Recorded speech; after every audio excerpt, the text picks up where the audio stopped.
Hello viewers, design page চ্যানেলে আজকে নতুন ভিডিওতে আপনাদেরকে স্বাগত জানাচ্ছি। আজকে বুকমার্ক অঙ্কনের উপরে 10 নম্বর এপিসোড শুরু হচ্ছে। আশা করি ভিডিওটি আপনাদের ভালো লাগবে। আজকেও আমি খুবই সুন্দর এবং সাধারণ একটা ডিজাইন করতে যাচ্ছি, যেটা নতুনরা সহজেই করতে পারবেন।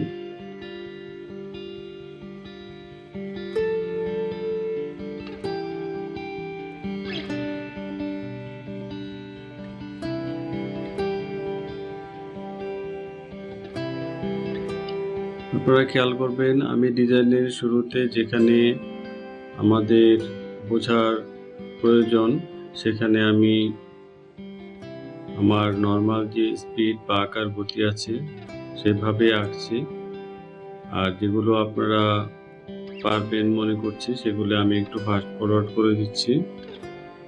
আশা করি আপনাদের বুঝতে অসুবিধা হবে না। তারপরেও যদি কোনো আপনাদের প্রশ্ন থাকে বা মতামত থাকে আমাকে কমেন্টস করে জানাবেন, আমি অবশ্যই সেগুলোর উত্তর দেওয়ার চেষ্টা করব।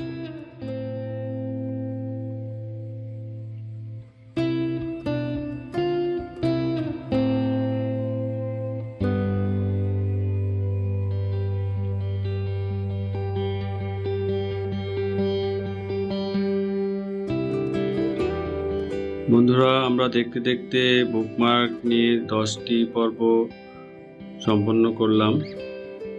আশা করছি ভিডিওগুলো আপনারা দেখেছেন এবং ভালো লেগেছে আপনাদের। আমি সামনে আরেকটি টপিকস নিয়ে ভিডিও করতে যাচ্ছি, সেটি হচ্ছে অ্যাকোয়া থিম, যেটাতে সমুদ্রের বিভিন্ন ফুল, প্রাণী, লতাপাতা এগুলো নিয়ে ডিজাইন থাকবে।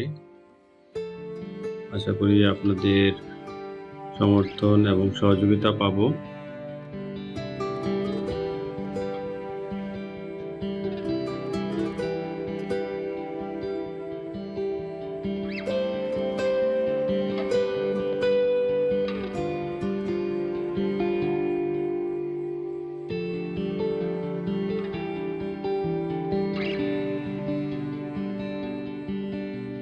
এই বুকমার্ক অঙ্কনের সময় আমি white on white process use করেছি। এখানে গাঢ় রঙগুলোতে পরবর্তীতে আমি পানি অ্যাপ্লাই করেছি, যাতে সেটি ব্লিডিং হয়ে একটি সুন্দর ইফেক্ট তৈরি করে। এবং আপনারা কালারগুলো করার সময় মনে রাখবেন যে আপনাদের কালারগুলো যেন একটু গাঢ় থাকে, কারণ যখনই আমাদের ওয়াটার কালারটি শুকিয়ে যাবে সেটা আস্তে আস্তে একটু হালকা হয়ে যাবে। তাই আপনার কাঙ্ক্ষিত শেডটি পাওয়ার জন্য আপনি রংটি প্রথমে একটু গাঢ় করে এঁকে নেবেন।